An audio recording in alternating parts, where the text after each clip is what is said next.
안녕하십니까. 사주상담가 중랑천입니다.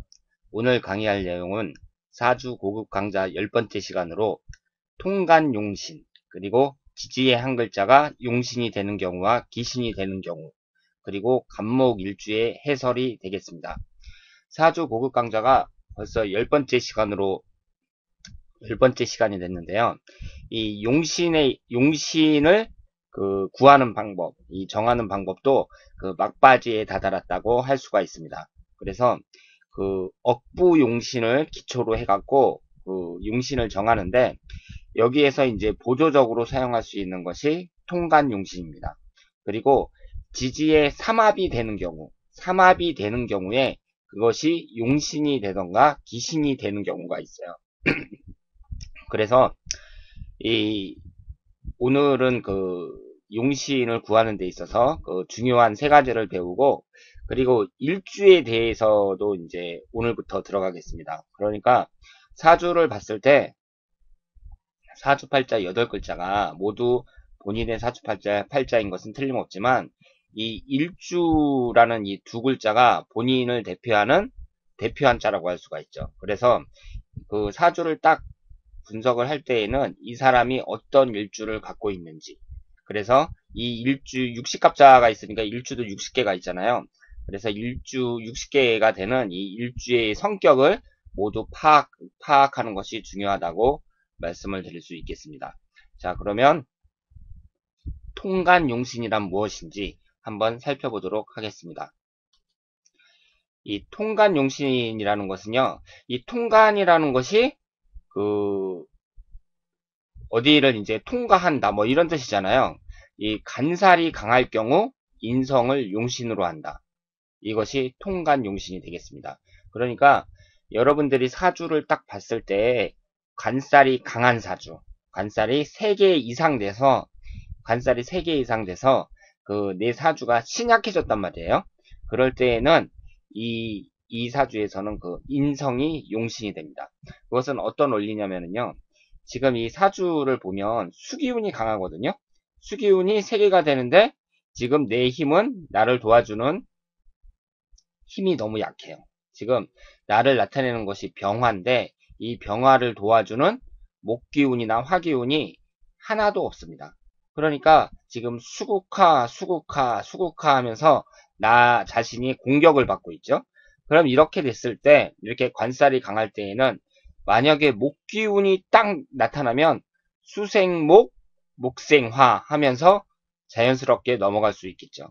그러니까 지금은 공격을 받고 있지만 목기운이 딱 나타났을 때 이 목기운이 수생목, 목생화 하면서 가운데에서 좋은 역할을 해줄 수가 있습니다. 이런 경우를 통간용신이라고 합니다. 그러니까 이 통간용신은 관살이 강한 사주에만 해당이 된다고 말씀을 드릴 수가 있겠죠. 이 사주를 보면 이분은 지금 35세 된 여성의 사주인데요. 이분 보면은 한눈에 딱 봐도 사주 자체가 좀 불안하다, 이렇게 생각할 수가 있죠. 여기에 보시면은요, 지금 나를 나타내는 것이 병화거든요. 그러니까 사주라는 것은 이 일간을 중심으로 분석을 하는 거예요. 그런데 나를 나타내는 이 일간이 병임충으로 충국을 받고 있습니다. 다른 데에서 이제 충국을 받아도 나쁘지만 특히 일간이 충국을 받으면 좋지 않다고 할 수가 있죠. 그런데 또 밑에는 수기운이, 간살에 해당하는 수기운이 2개나 있어요. 그러면서 수국하 이러면서 나를 치고 있습니다. 그런데 나를 도와주는 목기운이나 화기운은 하나도 없어요. 그래서 이렇게 일간이 충국을 받고 관살이 강한 사주는 대체적으로 상황이 안 좋을 때 우울증에 걸리는 경우가 많이 있습니다. 이분도 한 3년 전에 2달간 우울증으로 입원을 하셨고, 당시에 작년에 이제 사주 감정을 받을 때 우울증 약은 계속 먹고 계시다고 하셨거든요. 근데 지금은 많이 나으셨는지 모르겠어요. 그래서 이 관살이라는 것이 쉽게 말해서 나를 치는 거잖아요. 그렇기 때문에 이게 적당하게 있어야지, 적당하게 한두 개만 있어야지 너무 많으면 안 좋다. 그리고 이분 같은 경우는 월지까지 이제 포함이 돼 있으니까 이게 숫자로는 3개라고 하더라도 실제로는 상당한 그 힘이 있는 거죠. 이 수기운이 대단히 강한 사주라고 말씀을 드릴 수가 있습니다. 그래서 이분에게는 그 목기운이 들어와야 좋다고 말씀을 드릴 수가 있는데, 목기운도 그 2가지가 있잖아요. 이 간목이 있고 을목이 있어요. 천간에 보면. 그러면 이 병화 입장에서는 그 간목보다는 을목이 더 좋다고 말씀을 드릴 수가 있는데, 간목도 나쁘진 않습니다. 그러니까 2가지가 다 좋다고 말씀을 드릴 수가 있죠. 그런데 이 대운이나 일련운에서 이제 그 간목이 온다 그랬을 때 저는 지금 천간을 말씀드린 거잖아요. 그럼 지지도 이 천간을 잘 받쳐줘야 이 대운이나 일련운이 그 발복할 수 있다. 이렇게 말씀을 드릴 수가 있는데, 지금 이분의 대운을 보면은요, 이 지지가 잘 받쳐주지를 못하고 있습니다. 그러니까 지금 이 목기운이 잘 들어오려면은 이게 이제 뭐 갑인대운이나 을묘대운이나 혹은 그 밖에 이 목기운을 받쳐주는 이런 대운이 들어와야 되는데, 지금 갑신대운하고 을류대운이 들어왔거든요. 그러니까 이 금기운이라는 것이 이 금금목으로 목을 치고 있기 때문에 이 갑신대운이나 을류대운이 그 천간에는 목기운이 들어오지만 그다지 이 지지에서 잘 받쳐준다고 말씀을 드릴 수가 없어요. 그래서 갑신대운이나 을류대운이 들어오더라도 생각처럼 이렇게 그 발복이라고 표현하죠. 그 생각처럼 그렇게 좋은 기운이 흐르기는 어렵습니다.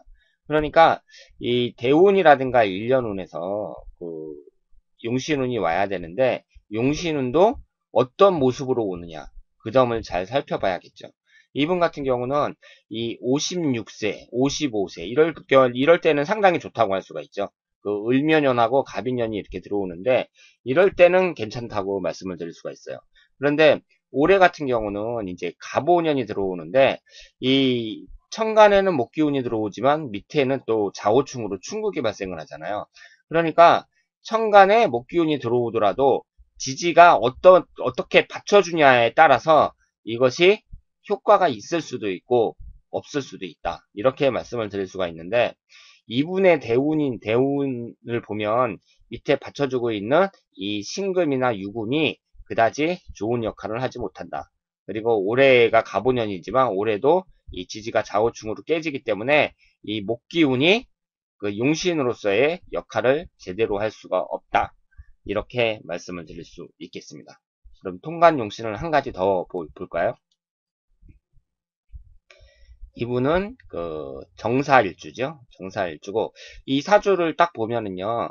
일단 수기운이 1개, 2개, 3개, 4개나 됩니다. 그러면서 수국하 하면서 나를 사정없이 치고 있죠. 그런데 이분도 이 정사일주인데 위아래로 화기운이지만 그 밖에 나를 도와주는 오행이 하나도 없어요. 그러니까 목기운이라든가 화기운이 하나도 없는 신약한 사주입니다. 이렇게 신약한 사주에서 그 수기운이 그 간살이 사정없이 치고 있죠.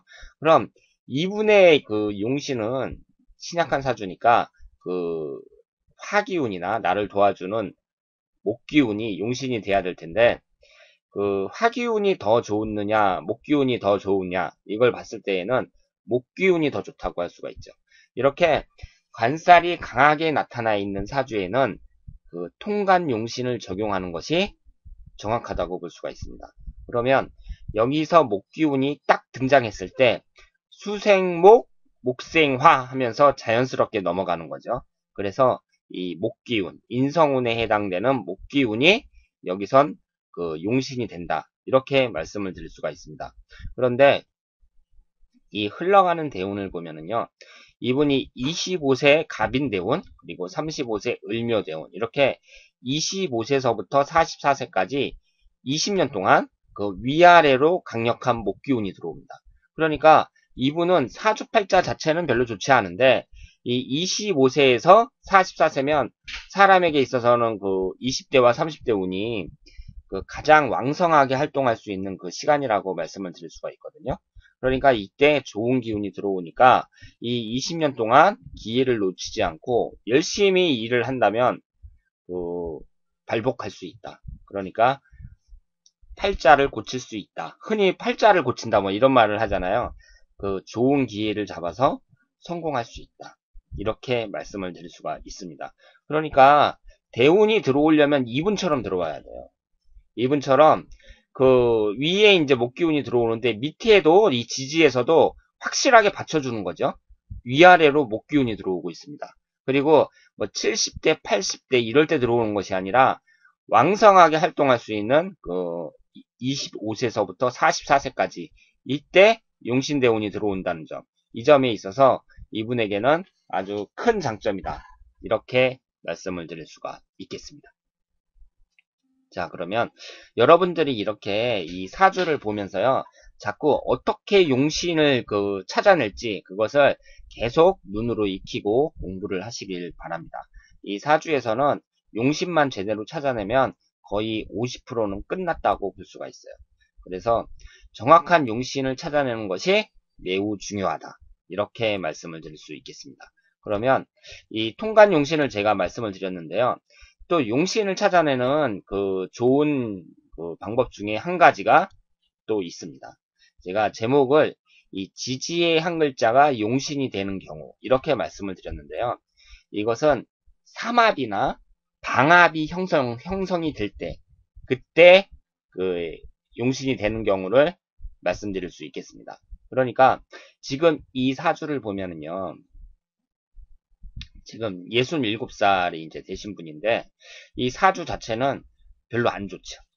여기 보시면은 천간이 정계충으로 깨져요. 그리고 이분도 간살이 많습니다. 예, 수국하 하면서 사정없이 나를 치고 있고요. 그리고 나를 도와주는 오행이 하나도 없습니다. 그러니까 목기운이나 화기운이 나를 좀 도와줘 갖고 내 힘이 좀 강하게 이렇게 만들어 줘야 되는데 나를 도와주는 것은 하나도 없고 오히려 정계충으로 깨져요. 그리고 지금 토기운이 3개고요. 토기운이 3개나 되니까 화생토하면서 내 힘을 다 빼고 그리고 수기운에 의해서 사정없이 공격을 받고 있습니다. 그러니까 이 사주는 안 좋은 사주예요. 안 좋은 사주인데 제가 그 앞에서 말씀드린 것처럼 그 간살이 강할 때에는 뭐가 용신이 된다고 말씀을 드렸죠? 인성운이 용신이 된다고 말씀을 드렸잖아요. 이 통간 용신에 해당이 된다고 말씀을 드렸는데 이 사주 같은 경우도 그러면 목기운이 용신이 되겠죠. 목기운이 용신에 해당이 됩니다. 그런데 잘 보세요. 그 지금 이 지지에 있잖아요. 해하고 미가 있어요. 그러면 여기에 묘가 하나 딱 들어오면 해묘미 목국이 형성이 되겠죠. 그래서 삼합이 형성이 됩니다. 그러면 그냥 이 대운이나 일련운에서 목기운이 하나 들어오는 것도 뭐 나쁘진 않겠지만 삼합이 형성된다는 것은 강력한 목기운이 형성이 된다는 얘기거든요. 그럼 이 사주에서는 이분 힘이 너무 약한 거예요.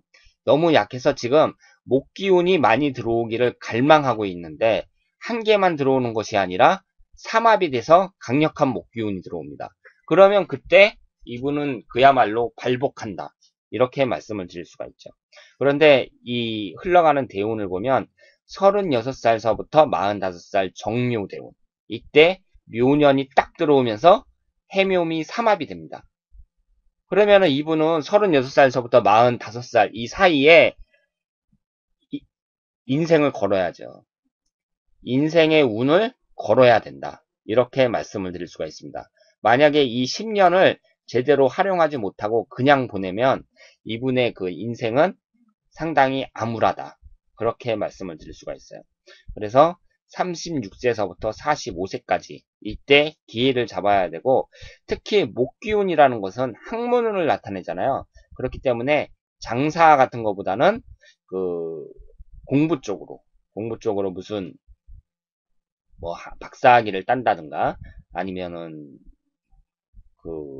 무슨 어려운 자격증을 뭐 공부를 한다든가 뭐 이런 식으로 공부 쪽으로 나가는 것이 더 바람직하다고 할 수가 있는데, 이분은 이 36살서부터 45살 사이에 그 지방대학교에 학장이 됐다고 합니다. 그러니까 그 박사 학위를 따고 그래갖고 그 지방대학교 학장까지 되신 분인데, 하여튼 그 옛날이니까, 옛날에는 그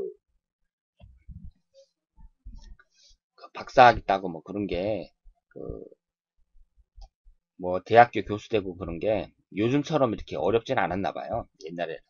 그런데 이분이 이때 이 기회를 잘 활용해 갖고 박사 학위도 따고, 그래서 지금은 그 대학교 학장까지, 그 지방대학교 학장까지 있다가 이제 퇴직을 하신 분인데, 그 이때, 그러니까 36세서부터 45세 때 이때 그 기회를 잘 잡아갖고 성공하신 분이다.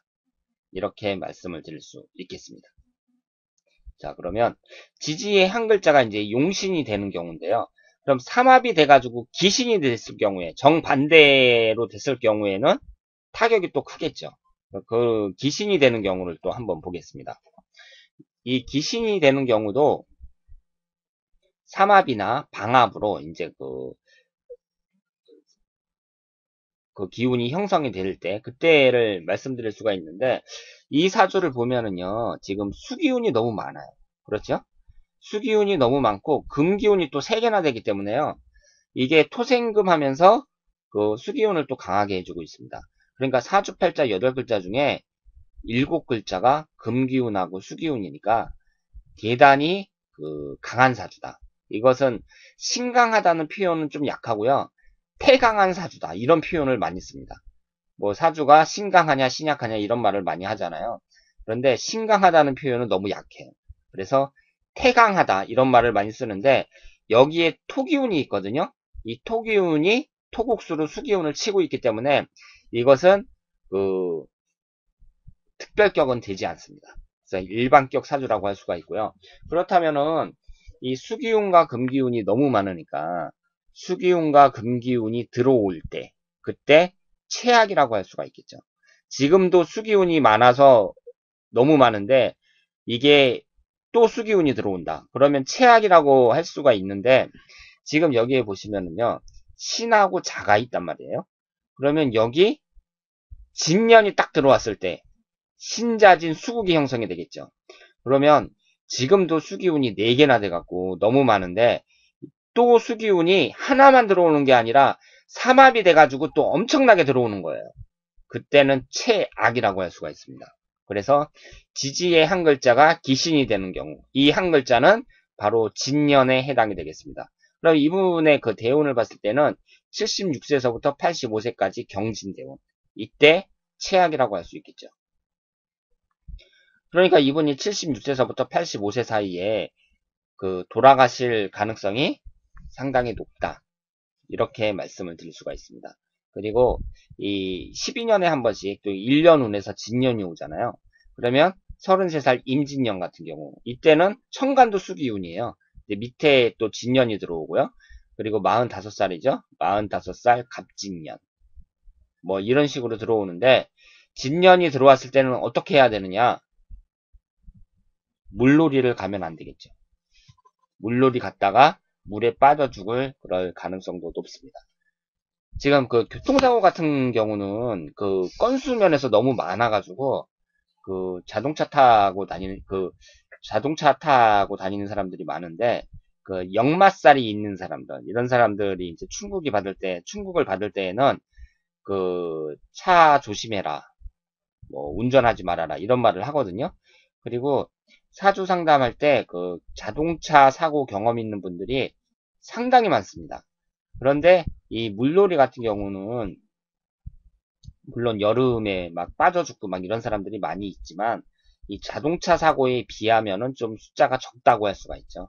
그래서 이렇게 수기운이 강한 사람들, 이런 사람들은 뭐 물 조심해라 뭐 이렇게 얘기를 하는데, 실제로 익사하고 뭐 물에 빠져 죽을 뻔했다 뭐 이런 사람들은 그 별로 못 봤어요. 그런데 일단은 이 물에 빠져 죽는다는 거, 이것보다도요, 그거야 뭐 물 있는데 안 가면 되니까 물 있는데 안 가면 되니까 괜찮지만, 일단은 수기운이 이렇게 강해진다는 것은 그 나를 나타내는 그 비경 겁재가 그만큼 강해진다는 얘기잖아요.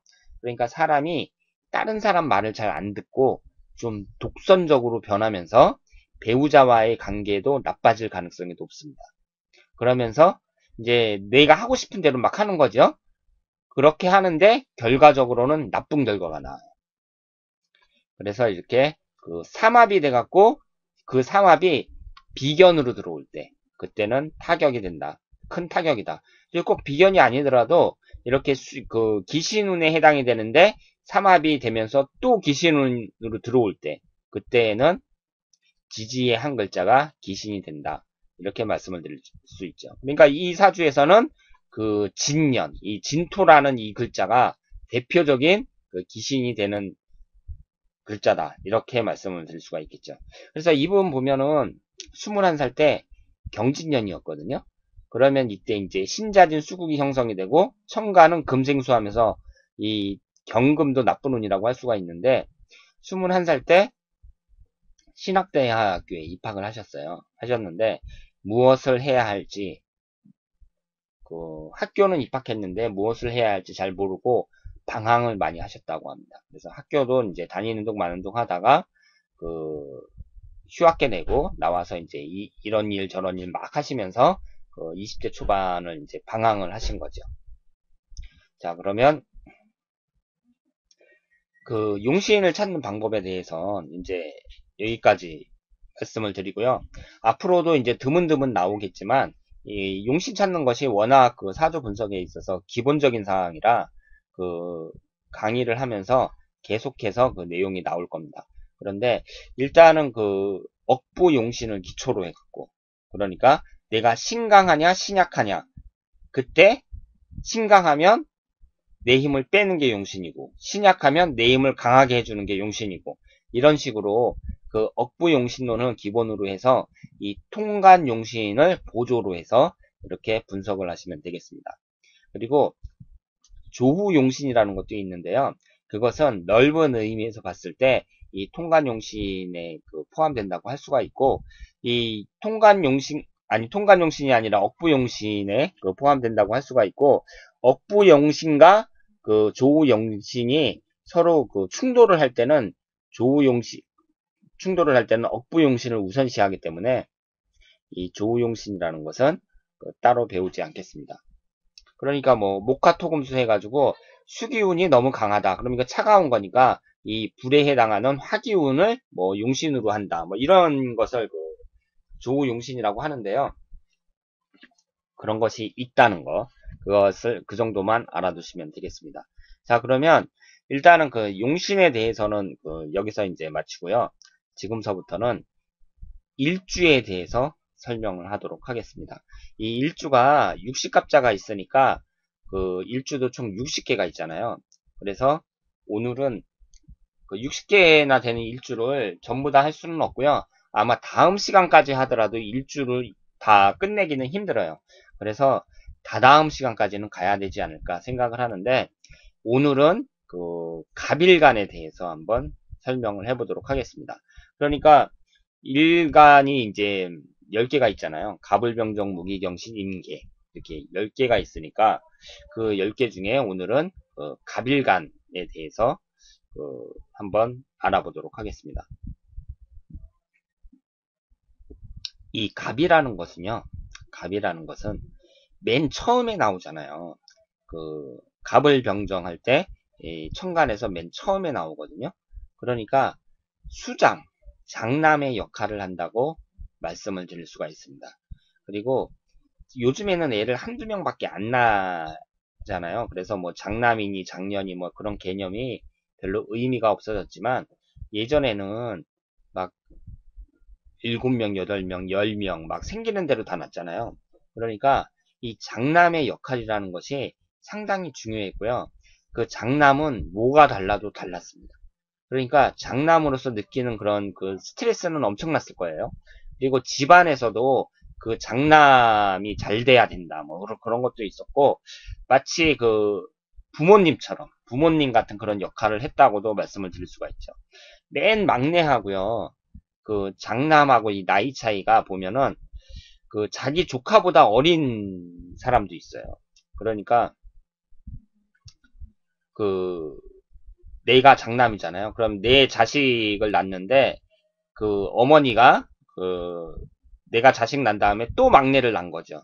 그랬을 경우에는 참 그 내 아들보다 내 자식보다 나이가 어린 동생이니까 참 귀여울 테고 그 그 동생 막내 입장에서 봤을 때는 그 장남에 해당되는 그 형이 상당히 우러러 보였겠죠. 그러니까 옛날에는 이렇게 그 형제가 되게 많았어요. 그래서 형제 간의 그 사이가 어떻게 되느냐, 뭐 위에는 어떻게 되느냐, 그런 형제와 관련된 그런 연구가 상당히 활발하게 진행이 됐습니다. 그런데 요즘에 와서는 한 명 낳든가 많아야 두 명, 세 명도 거의 없어요. 세 명도 별로 없고 한두 명만 나니까 뭐 장남이고 뭐고 뭐 그런 거는 별로 이제 의미가 별로 없죠. 그리고 제가 보면은 그 돈도 참 많이 벌고 그러는데 막 부부가 합쳐갖고 연봉이 1억 막 이렇게 되는 사람들도 3명까지 안 낳더라고요. 뭐 한 명만 낳고 두 명만 낳고 이런 사람이 대부분이지 3명씩 낳는 사람은 별로 없습니다. 그러니까 사람들의 생각이 가치관이 많이 바뀐 거죠. 예전에 그 우리 어머니 때만 해도 한 3명을 낳았다 그러면 어우 불안해가지고 어떻게 3명 낳냐고 한 5명은 그래도 자식이 5명은 돼야지 뭐 이런 식으로 생각을 했거든요.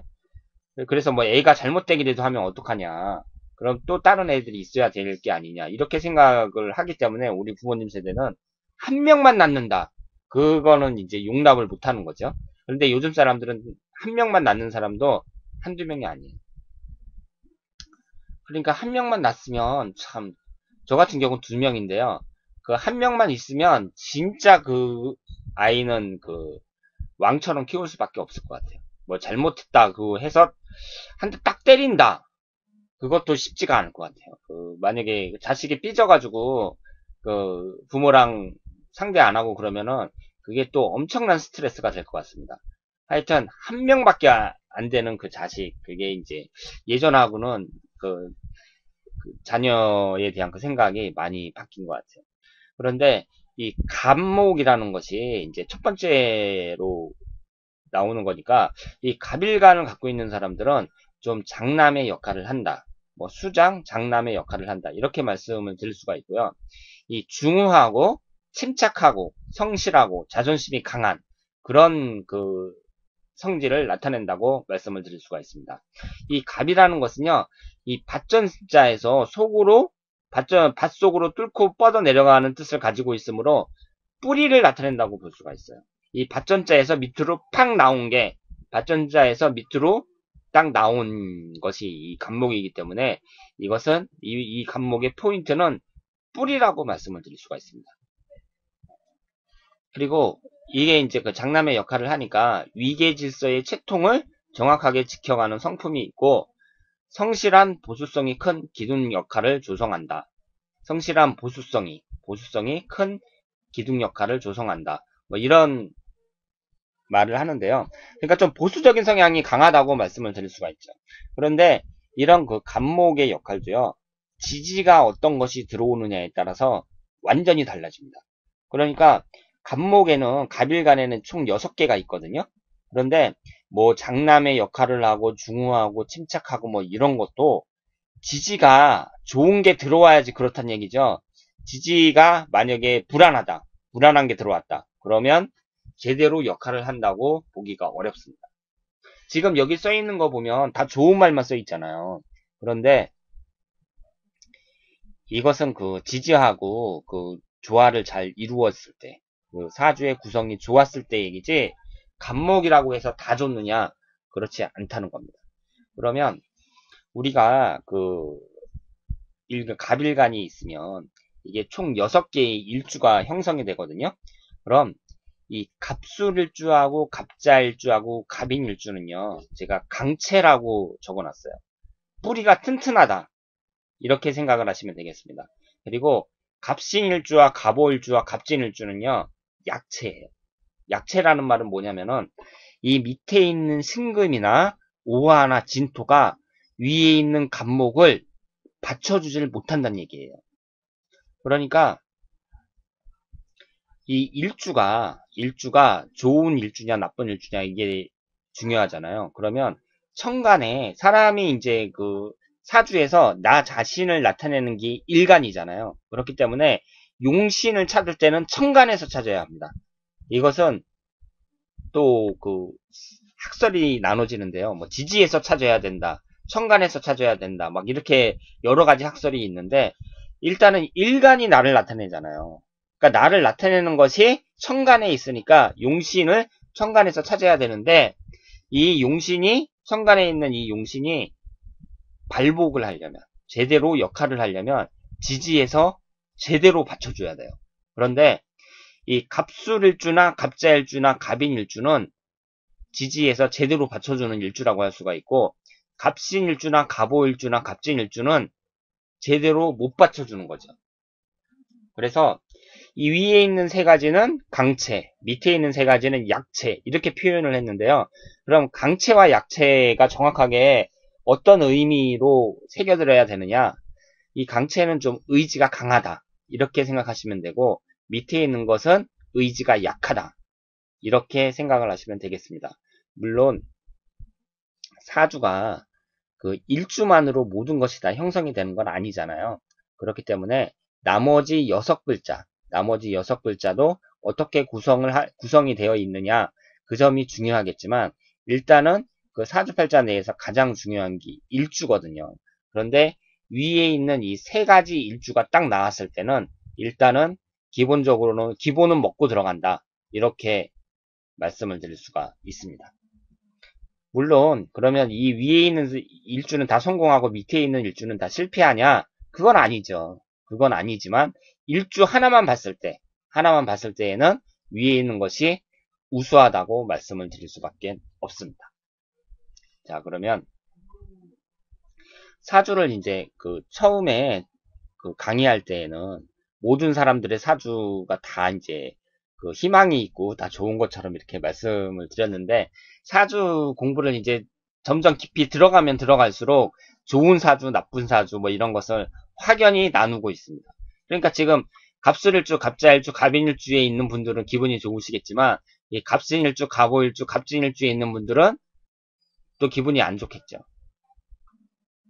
그러니까 이게 이제 그 사주 자체가 그 완벽한 건 없고 모든 사람들이 다 굴곡이 있잖아요. 인생에 굴곡이 있고 자기 마음 먹은 대로 인생이 흘러가질 않습니다. 자, 그럼 이 갑일간을 이제 살펴봤고요. 일주를 하나씩 한번 파악해 보도록 하겠습니다. 우선 갑자일주를 보도록 하겠습니다. 이 갑자일주는 그 육식갑자 중에서 가장 먼저 이제 나오는 일주라고 말씀을 드릴 수가 있고요. 이게 이제 그 일주마다 이름이 있어요. 이름이 있는데 이 이름만 봐도 이 일주의 성격을 잘 알 수가 있습니다. 시생목이라고 하는데요. 처음 시작하는 그 나무라고 말씀을 드릴 수가 있죠. 첫 번째 그 생명을 잉태하는 나무다. 뭐 이렇게 해석을 할 수가 있겠습니다. 그래서 갑자일주는 상당히 우수하다고 말씀을 드릴 수가 있죠. 나무가 이제 그 뿌리를 딱 받고 있는데 그 뿌리를 물이 딱 감싸주고 있는 거예요. 그러니까 상당히 안정적인, 상당히 훌륭한 일주다. 이렇게 말씀을 드릴 수가 있고요. 만물을 잉태시키는 역할을 합니다. 그리고 만인을 이끌려는 기질이 있으며 급히 자라고 싶은 욕망이 강해 재물, 명예, 지위 등 모든 욕망이 강렬하다. 이렇게 말씀을 드릴 수가 있어요. 그러니까 이 천간에서 제일 먼저 나오는 게 갑이고 지지에서 제일 먼저 나오는 게 자잖아요. 그러니까 이 제일 먼저 나오는 이 갑자일주 자체가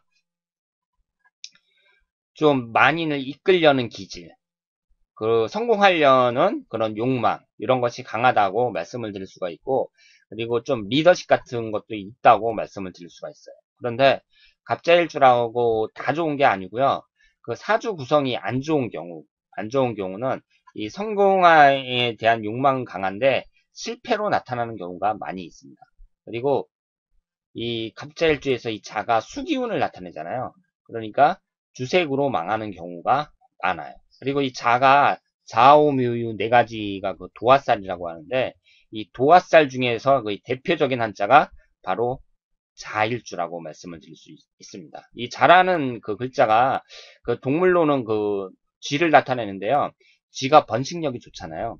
그래서 이 자를 일주로 갖고 있는 사람들, 이런 사람들은 이성 관계에 있어서 여러 가지 우여곡절이 있을 수 있다고 말씀을 드릴 수가 있습니다. 그리고 이 경월주와 상극이라고 했는데 그 천간지지가 다 충국이 갑경중 좌우축으로 깨지니까 경월주와 상극이 된다고 말씀을 드릴 수가 있겠죠. 그래서 여기 이 사주를 한번 볼까요? 이번에는 이제 갑자일주인데 일단은 이 사주는 그렇게 좋은 사주라고 말하기는 어렵겠죠. 왜냐하면은 일주가 전부 다 충국을 받고 있어요. 이쪽에서 갑경축으로 깨지고요. 지지는 좌우축으로 깨지고 있습니다. 이렇게 나를 나타내는 일간을 비롯해서 일주 자체가 다 이렇게 충국을 받잖아요. 그러면 안 좋다고 할 수가 있죠. 그리고 이 지지가 이제 그 좌오묘 세 가지 그 도화살이 세 개나 되니까 그 도화살이 매우 강한 분이다. 이렇게 말씀을 드릴 수가 있습니다. 그래서 이 갑자일주라고 해서 그 다 좋은 게 아니라 이 구성을 봐야 되는데 특히 충국이 발생을 했을 때 내가 이 갑자일주가 깨질 때 이럴 경우에는 좋지 않다고 말씀을 드릴 수가 있습니다. 그리고 이 사주를 보면은요 지금 그 밑에는 신자진 반합이에요. 그러니까 전부 다 그 이 수기운에 종하는 그런 그 사주라고 말씀을 드릴 수가 있겠죠. 그리고 이제 이게 갑자일주인데 이분 같은 경우는 여기에 있는 분은 그 갑경증 좌우증으로 깨지는데 이게 이제 말년을 나타내거든요. 그러니까 말년에 특히 안 좋다. 이렇게도 이제 해석을 할 수 있고요. 이분 같은 경우는 이게 이제 제가 볼 때는 그 특별격이 될 가능성이 높아요. 왜냐하면 여기에 있는 신도 신자진 반합 수국이 되기 때문에 이 나를 나타내는 간목 하나만 빼놓고는 전부 다 이 수기운이 형성이 되고 있습니다. 그러면 이게 이제 그 특별격이라고 할 경우에는 수기운이 이분에게는 그 용신운이라고 할 수가 있는데 대운에서 수기운이 없잖아요. 대운에서 수기운이 없으니까 이 사주가 이제 특별격일 경우에는 상당히 대운은 안 좋다. 이렇게 말씀을 드릴 수가 있죠. 자, 그러면 이번에는 갑인일주를 한번 보도록 하겠습니다. 갑인일주도 그 우수한 일주라고 할 수가 있죠. 여기 보면 성림목이라고 이제 그 이름이 있는데요. 그 성림목 그러니까 그 수풀이 우거진 그런 상태라고 말씀을 드릴 수가 있습니다. 이 갑인일주는 갑목이 봄에 싹을 트는 형상이라 꿈이 크고 진리를 펴려는 기상이 뛰어나다. 난세를 헤쳐나가는 기상이 있으며 위풍이 당당하다. 성품이 급하고 흉폭한 면이 있어 난세에 고독해질 우려가 있다. 욕심을 버리고 도량을 넓히면 우두머리 자질이 있다. 이렇게 표현을 하고 있습니다. 근데 이 갑인일주는요, 갑인일주는 한 가지 유의하실 점이 특히 여자분일 경우에 고란살에 이제 해당이 되거든요. 그러니까 그 이 사주 구성이 잘못되면 그 독수 공방할 그런 가능성이 높은 사주라고 말씀을 드릴 수가 있어요. 그런데 이 갑인일주 자체는 상당히 우수하다고 말씀을 드릴 수가 있고요. 그리고 그 위아래로 이제 그 다 목기운이 이렇게 들어 있고 그 꿈이 크고 진리를 펴려는 기상이 뛰어나다. 이렇게 말씀을 드릴 수가 있습니다. 그러니까 이 일주 자체는 상당히 이제 우수하다고 할 수가 있는데 이제 다른 그 사주와 어떻게 이제 다른 오행과 어떻게 구성이 되느냐 거기에 따라서 또 많이 바뀐다고 말씀을 드릴 수가 있죠. 이분사주 같은 경우는요, 지금 충국은 발생을 하지 않지만 일단은 여기 옆에 사화가 있거든요. 사화가 있어요. 그러면 이 4월이 있잖아요. 4월이 그 뜨거운 여름의 그 갑인일주란 말이에요. 갑목이란 말이에요. 그러면 이 갑목이라는 것은 그 땅속에 뿌리를 받고 있는 땅속에 뿌리를 받고 있는데, 이 하늘에 뜨거운 태양이 이렇게 비추면 그 뿌리가 다 말라서 비틀어지죠. 그렇기 때문에 이 사화가 이제 이 갑목은 그 겨울을 비롯해서 그 봄이나 늦가을 이때 이제 태어나는 것이 좋고, 여름에 태어났을 때에는 불리하다고 말씀을 드릴 수가 있습니다. 그래서 이게 이제 갑인일주가 옆에 사화가 오니까 이게 이제 형살이 형성이 되는 거죠. 그래서 27살서부터 36살까지 갑신대운에 신이 딱 들어오면 인신사 삼형살이 형성이 됩니다. 그러면 이분에게는 상당히 큰 타격이라고 할 수가 있죠. 27살서부터 36살이면 사람이 아주 왕성하게 활동할 그럴 시기인데, 그때 삼형살이 걸리는 거예요. 그러니까 그 사람이 이제 사람이 결혼도 해야 되고, 결혼을 해서 이제 아이도 낳고 막 그렇게 이제 그 왕성하게 활동할 시기에 삼형살에 걸려버리니까 이분에게는 큰 타격이다. 이렇게 말씀을 드릴 수가 있습니다. 그 다음에 갑술일주를 한번 보도록 할까요?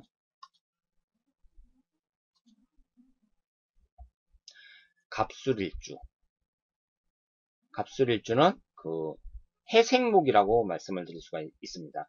그러니까 다시 그 생명이 돌아오는 나무, 뭐 이런 식으로 말씀을 드릴 수가 있는데, 이 술이라는 것이 그 가을, 늦가을을 나타내잖아요. 그러면은 늦가을에 여기 지장간이 무신정이니까 그 신이라는 것이 이제 다시 싹을 그 씨를 나타내거든요.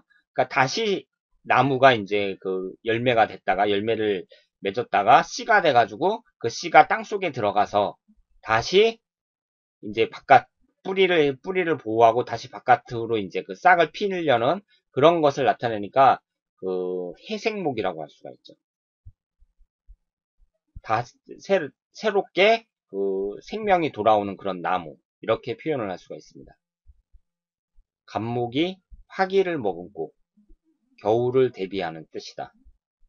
이 화기라는 것은 그 이 술토에 정화라는 그 지장간이 있잖아요. 지장간에 정화가 있는데, 이 따뜻한 기운이 겨울의 나무의 뿌리를 따뜻하게 감싸준다. 이렇게 생각을 하시면 되겠습니다.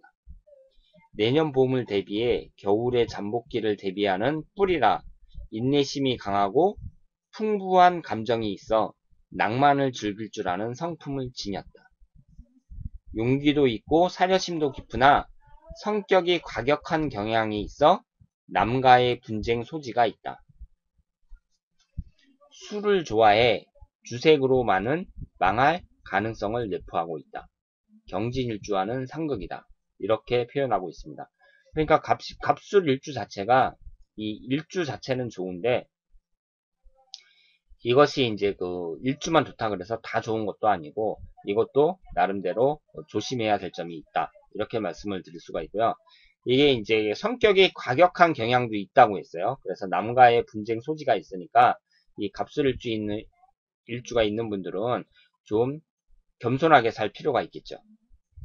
그리고 그 이 사주를 딱 보면은요, 사주를 보면 이 사주 같은 경우는 그 좋은 사주라고 말씀을 드릴 수가 있어요. 물론 이 아버지를 나타내는 이 월간에 이 겁재가 딱 자리를 잡고 있는 것은 별로 좋지는 않지만, 일단은 이 천간의 이 구성이 같은 권에 있는 이 갑목하고 임수, 갑목이 이 세 개나 있고, 그리고 무엇보다도 중요한 것은요, 이 사주 자체가 제가 지난번에 설명해 드렸듯이 사주팔자 8글자가 전부 다 그 같은 권으로 이루어지기는 쉽지가 않습니다. 그것은 아주 드물어요. 그렇기 때문에 이 일지하고 월지가 어느 정도 이 두 개만 같은 권에서 그 나를 도와줘도 상당히 큰 힘을 발휘할 수가 있다고 말씀을 드릴 수가 있는데, 이 해월에 태어났거든요. 해월이 음력 10월이잖아요. 그러니까 그 겨울에 이제 태어났는데, 이 간목 자체가 겨울에 뿌리를 딱 받고 있는 그런 것을 나타내고, 이 일지도 이 갑술일주인데 전부 다 이 두 가지가 이 간목과 같은 권에 있어요. 그러니까 이 사주 같은 경우는 상당히 안정적이라고 말씀을 드릴 수가 있죠. 그리고 이 충국이 이제 발생할 때요, 가장 그 무서운 게 뭐냐면은 일지와 월지가 충국이 발생할 때, 이때가 가장 그 위험하다고 할 수가 있습니다. 왜냐하면 그 나 자신을 나타내는 것이, 나 자신을 나타내는 이 일주에서 이게 이제 배우자궁이고, 그리고 또 가장 중요한 게 그 어머니궁이거든요. 그런데 배우자궁과 어머니궁, 그러니까 일지와 월지가 충국을 받는다. 그럴 때에는 그 사람에게는 아주 큰 타격이라고 말씀을 드릴 수가 있습니다. 그런데 만약에 이 밑에 있는 것이 같은 건으로 돼 있다. 그럴 경우에는 충국이 발생하지 않으니까 좋다고 말씀을 드릴 수가 있죠. 그래서 이 사주 자체는 그냥 한눈에 딱 봐도 갑술일주에 일지가 이런데 해월에 태어났어요. 그러니까 그 계절도 좋은 계절에 태어났다. 그래서 이 사주는 이것만 봐도 괜찮은 사주구나, 이렇게 알 수가 있죠. 이제 갑진일주에 대해서 알아보도록 하겠습니다. 제가 앞에서 그 갑인일주나 갑술일주나 갑자일주는 그 강체라 그랬잖아요. 그러니까 그 밑에 지지가 간목을 잘 받쳐준다, 이렇게 말씀을 드렸는데, 지금 이제 나온 세 가지는 좀 약체라고 할 수가 있어요. 밑에 있는 지지가 그 간목을 잘 받쳐주지를 못하는 거죠. 이 갑진일주를 이제 바라목이라고 하는데요. 이제 꽃이 핀다는 뜻이잖아요. 이 진이 그 봄을 나타내니까, 진월이 봄을 나타내니까 이 갑진일주를 바라목이라고 표현을 한 것 같은데요. 이 진토가 그 지장간이 무을계죠. 거기 을목이 있어요. 그러니까 간목과 겁재에 해당되는 을목이 있으니까 이 진토 자체가 그 간목과의 관계에 있어서 좋은 관계라고는 말씀을 드리기가 어렵죠. 그러면 갑진일주에 대해서 한번 알아보도록 하겠습니다. 간목이 꽃을 피고 줄기를 만들기 위한 형상이라 용기가 넘치고 독립심이 강하다. 앞으로 나아갈 줄만 알았지 뒤로 물러서는 지혜가 부족하다. 간목의 뿌리는 힘을 못 쓰니 욕심은 많으나 취하기가 쉽지 않다. 바로 이게 포인트죠. 그러니까 이 간목이라는 것은 밑에 이제 땅 밑에 딱 자리를 받고 있는 건데, 이것이 그 계절적으로 봤을 때에는 늦 가을서부터 해가지고 겨울을 거쳐서 초봄까지예요. 그러니까 이제 그 봄이 시작되고 여름 그리고 가을에는 이 간목이 힘을 쓰질 못합니다. 그래서 이 꽃을 피고 줄기를 만든다 뭐 이런 것은 을목에 잘 어울리는 거지 간목에는 어울리지가 않지요. 그래서 간목의 뿌리는 힘을 못 쓰는 거예요. 그래서 욕심은 많으나 취하기가 쉽지가 않습니다.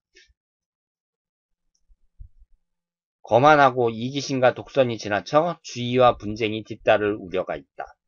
이 점도 한번 갑진일주를 갖고 계신 분은 한번 주의를 하셔야 되고요.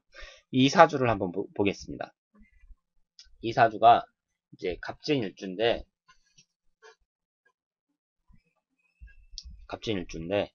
여기처럼 이렇게 그 월지하고는 합이 되고요. 그리고 시지하고는 충이 돼요. 이럴 경우에는 어떻게 해석을 하셔야 되냐면요. 이 합을 우선으로 하셔야 됩니다. 그리고 충도 효과는 있어요. 그러니까 진유합금이 효과가 더 크고 이 진술충도 있기는 그 효과가 있기는 있는데 일단은 이 합보다는 약하다. 그러니까 그 충과 합이 동시에 이루어질 때에는 합을 우선시하고 충을 두 번째로 생각을 한다. 이렇게 보시면 되겠습니다. 그래서 이제 이게 합이 된다고 무조건 좋은 게 아니라 진유학 금으로 금이 생성이 됐잖아요. 그럼 금이라는 것이 이 사주 내에서 좋은 역할을 하느냐, 나쁜 역할을 하느냐, 그 점을 찾아봐야 되겠죠. 그리고 이 사주 같은 경우는 여러분이 딱 보실 때 이 사주를 딱 보시고 아, 이 사주가 그 좋은 사주냐 아니면 그 사주의 그 구성이라든가 여러 가지가 좋으냐 나쁘냐 한눈에 딱 파악하실 수가 있어요. 우선 갑진일주라는 이 일주 자체도 좀 불안하잖아요. 그런데 미월에 태어났습니다. 미월이면 그 여름, 늦여름이라고 할 수가 있거든요. 그러니까 여름에 태어난 것은 그 간목이 그 어울리지가 않아요. 간목이라는 것은 땅이 있으면 그 밑에 뿌리를 받고 그 겨울에 그 뿌리가 이제 따뜻한 기운이 이 뿌리를 감싸고 뭐 이런 건데 이게 이제 미월이라는 것은 한여름을 뜻하거든요. 그러니까 한여름 5월 지나서 그 다음에 이제 그 가을이 되기 전에 그 늦여름에 해당이 되는 것이 그 여름과 가을 그 사이의 환절기라고 할 수가 있는데 계절적으로 어울리지가 않죠. 그러니까 일지도 불안한데 월지도 안 맞는 거예요. 이럴 때에는 좋은 사주라고 할 수가 없죠. 거기에다가 천간은 갑경축으로 깨지고 있습니다. 이 각경축으로 깨지는 것이 이제 또 결정적 일격이라고 할 수가 있죠. 그러니까 이 사주는 그 좀 불안하다. 이렇게 볼 수가 있겠습니다. 자, 그러면 갑오일주에 대해서 한번 보겠습니다. 이 갑오일주는 이제 그 이름 자체가 점점 좀 험상궂게 나오죠. 갑오일주는 고사목이에요. 그러니까 죽은 나무예요. 죽은 나무. 갑오일주. 왜 죽은 나무냐? 오라는 것은 그 뜨거운 태양을 나타내는데 그 뜨거운 태양이 이렇게 비치면은요, 땅 위에 싹, 그러니까 을목에 해당하는 그 싹은 태양열을 받으면서 이렇게 자라는데, 땅 밑에 있는 그 나무의 뿌리는 잘 매치가 안 되는 거죠. 잘 어울리지가 않죠. 그래서, 갑오일주는 고사목, 죽은 나무다. 이렇게 표현을 하고, 나무의 열매와 꽃이 만발한 형국, 이상이 높고 창조적이고 개척 정신이 뛰어나다. 간목의 역할은 다해 성격이 급하고 융통성이 결여되는 문제점이 있다. 이렇게 말씀을 드릴 수가 있습니다. 그러면 이 사주를 보면은요. 갑오일주인데 이 사주를 딱 봤을 때에는 일단 월지를 보세요. 월지가 이게 몇 월에 태어난 간목인가 이걸 우선 보시기 바랍니다. 그럼 술월에 태어났어요? 술월에 태어났으면 같은 거지잖아요. 그렇죠. 늦가을에 이제 가을과 겨울 사이에 그 환절기라고 할 수가 있는데 이 계절적으로는 잘 어울려요. 그리고 몇 월에 태어난 간목이 무엇을 깔고 있느냐 이것을 보시기 바랍니다. 사주를 딱 보시면은요. 처음에 이제 일간이 있잖아요. 일간이 간목이다. 그러면 아, 이 간목이 몇 월에 태어난 간목인데 무엇을 깔고 있구나. 그러니까 술월에 태어난 간목이 우화를 깔고 있구나. 이것을 먼저 보시기 바랍니다. 술월에 태어났다는 것은 계절적으로는 잘 어울리죠. 근데 일지가 이 갑오일주가 잘 안 어울려요. 자, 그런데 이 사주 자체가 이 월지나 일지가 항상 다 이렇게 같은 건으로 이렇게 들어오기가 힘들거든요. 그러면 월지나 그 일지 하나만이라도 이 구성이 좋아야 된다. 이렇게 볼 수가 있고요. 만약에 일지도 지금 갑오일주처럼 이 일지도 그 구성이 안 좋은데 만약에 월지도 여름에 태어났다. 뭐 이런 식으로 그 월지와 일지가 다 구성이 안 좋잖아요. 그런 사람 치고 성공한 사람이 아주 드물어요. 저는 잘 못 봤어요.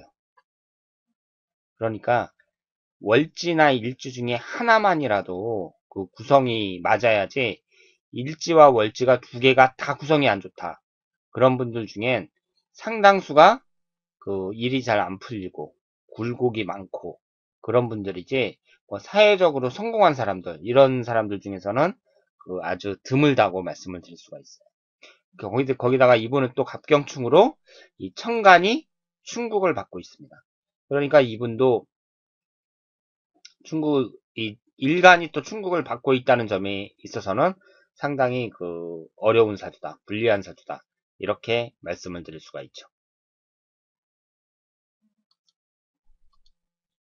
자, 그리고 갑신일주에 대해서 알아보도록 하겠습니다. 이 갑신일주는 또 제목이 더더욱 가관이죠. 사각목이에요. 사각목. 이 갑신일주도 죽을 사자가 이제 딱 들어갔습니다. 사각목이고 곡식의 열매를 맺고 겨울을 대비하는 갑목이다. 미래를 대비하는 지혜가 뛰어나며 변화와 개혁을 추구하는 성품이 있다. 개혁이 지나쳐 자기 분수를 잃어버리는 경우가 많고 남에게 인색한 면이 실패를 초래시킨다. 이렇게 표현하고 있습니다. 자, 그러면 제가 이번 시간에는 이제 그 갑목에 대해서 설명을 했고요. 다음 시간까지 하더라도 이 60갑자를 다 하기는 어렵고 다음 시간, 다다음 시간까지 하면은 아마 끝날지는 잘 모르겠어요. 이렇게 일주를 하나하나 이렇게 분석을 해야 되고요. 여러분들이 60개의 일주를 전부 다 암기하고 계셔야 돼요. 그래서 일주를 딱 봤을 때, 아, 이 일주는 어떤 성향을 갖고 있구나. 그러니까 이 사람이 어떤 성향을 갖고 있겠구나. 이렇게 알 수가 있는데, 이 사주를 딱 봤을 때, 제가 다시 한번 말씀을 드리지만, 갑진일주란 말이에요. 아, 그러면 이 사람이 6월에 태어난 갑목인데, 진토를 깔고 있구나. 일단 이것을 딱 보시기 바랍니다. 그러면 6월에 태어났으면 이 갑목은 구성이 좋은 거예요. 그런데 깔고 있는 진토는 별로 안 좋은 거죠. 근데 이게 진술충으로 깨져요. 그러니까 일지가 또 충국을 받는다는 것은 별로 좋은 게 아니다. 이렇게 말씀을 드릴 수가 있죠. 이분 같은 경우는 미월에 태어난 갑목이에요. 그러니까 이 미월 자체가 구성이 안 좋은데 갑목이 진토를 깔고 있거든요. 그럼 진토도 구성이 안 좋죠. 그러니까 월지하고 일지가 두 개가 다 구성이 안 좋아요. 그러면 이분은 삶에 있어서 그 여러 가지 애로점이 그 일이 잘 안 풀리고 좀 의지가 약하다. 뭐 이런 식으로 해석을 할 수가 있죠. 그러니까 사주를 딱 보면서 아, 이 사주가 좀 우수한 사주인가 아닌가 이것을 한눈에 파악할 수가 있습니다. 그리고 이분은 그 또 천간에 일간이 또 충국을 받고 있으니까 이 사주에서 좀 그 큰 타격이다. 이렇게 말씀을 드릴 수가 있죠. 그래서 우리가 그 사주를 딱 보고 한눈에 딱 파악을 하는 데 있어서 가장 기본적인 것이 그 일주, 60개나 되는 이 일주를, 이 일주의 성격을 하나하나 다 파악을 해야 된다. 이렇게 말씀을 드릴 수가 있습니다. 이게 제가 뭐 이 사주가 뭐 좋은 사주다, 아니면 뛰어난 사주다, 좋다, 나쁘다, 이렇게 얘기를 하지만 사주를 처음에 딱 보자마자 이 사주는 괜찮은 사주구나. 이 사주는 별로 안 좋은 사주구나. 이것만 딱 파악하는 것도요, 대단한 거예요. 한 50%는 먹고 들어가는 거죠. 이 사주 자체가 괜찮다, 나쁘다. 이것만 한눈에 딱 파악하는 것도 대단한 거라고요. 사주 해석하는 데 있어서 거의 한 50%는 먹고 들어간다고 말씀을 드릴 수 있어요. 그래서 사주를 딱 보면 어떤 사주든지 딱 보면 아, 해월에 태어난 갑목인데 이 갑목이 술토를 깔고 있구나. 그럼 이 구성은 어떤가? 딱 보고 아, 구성이 좋구나. 이렇게 파악할 수 있다는 거죠. 그 밖에 또 그 뭐 오행은 골고루 균형되게 있는지, 충국은 발생하지 않는지, 뭐 형살은 없는지 이런 것을 보고 이 사주의 전체적인 그 구성 그리고 성격 이런 것을 파악할 수 있다고 생각을 합니다. 자, 그러면 오늘 긴 시간 수고하셨고요. 다음에는 더 좋은 내용으로 찾아뵙도록 하겠습니다. 대단히 감사합니다.